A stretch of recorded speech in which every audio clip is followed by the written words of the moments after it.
السلام عليكم ورحمة الله وبركاته. انا قمت النهاردة عشان اشوف اطبخ ايه، مش لاقي حاجة اطبخها. قلت ادخل ادعبس في التلاجة كده يمكن الاقي حاجة كده ولا كده. لقيت الكبد القوانص دي في الفريزر، قلت لهم تعالي ده انا عايزاكم. وقمت جايباهم ونشوف هنعمل بيهم ايه النهاردة في اكلتنا النهاردة. لازم تخترعي كده وتعملي اي وجبة كده سريعة تملى البيت وتخلصي نفسك، ولان محدش هيقولك اطبخي ايه، كل هيقولك اللي تشوفيه يا ماما.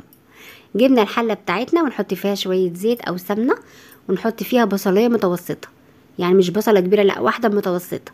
تحمريها وتخلي لونها يا دوب ذهبي كده، واما يجي اللون يتكرمل معاكي وتحس ان هو لون الكرمله، تقومي جايبه معاها قرن فلفل حامي وقرن فلفل بارد، وتنزلي عليهم مع البصله، تشوحيهم كده، تديكي نكهه جميله وريحه حلوه وطعم يجنن.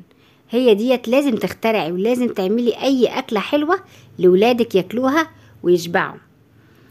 وبعدين قطعت الكبد القوانص بتاعتي وغسلتها كويس، وبعدين نزلت بيها على البصله والفلفل بتاعنا علشان تاخد التشويحه والنكهه الحلوه. قعدت افكر بقى اعمل ايه بالكبد القوانص دي، اعملهم سندوتشات، اعملهم في المكرونه بشاميل، اعملهم في جلاش، بس مش هيكفوا لان طبعا هم 4 كبد و4 قوانص مش كتير. فقلت خلاص انا اعمل الاكله الحلوه ديت وكل الولاد بيحبوها، سبحان الله اي حد بيدوقها بيحبها.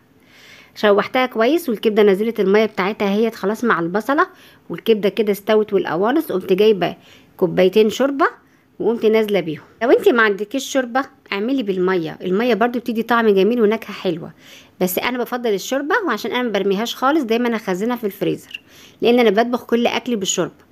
وبعدين جبت الرز وغسلته ونزلت بالرز على على الشوربه لما غلت. لازم تنزلي بالرز لما الشوربه تغلي عشان الرز ياخد صدمه ويبقى مفلفل وطعمه حلو، وتنزلي بالرز عليها وتقلبيه معاها كلها. وما شاء الله ما شاء الله وجبه جميله قوي قوي قوي، كل اللي بياكلها من ايديا والله العظيم بيحبها قوي.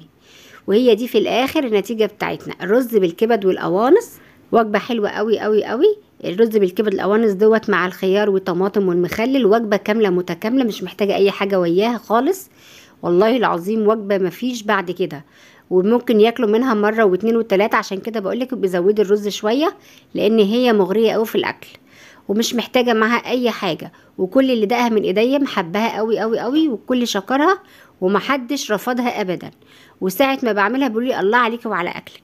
واعملي متابعه وشير للفيديو.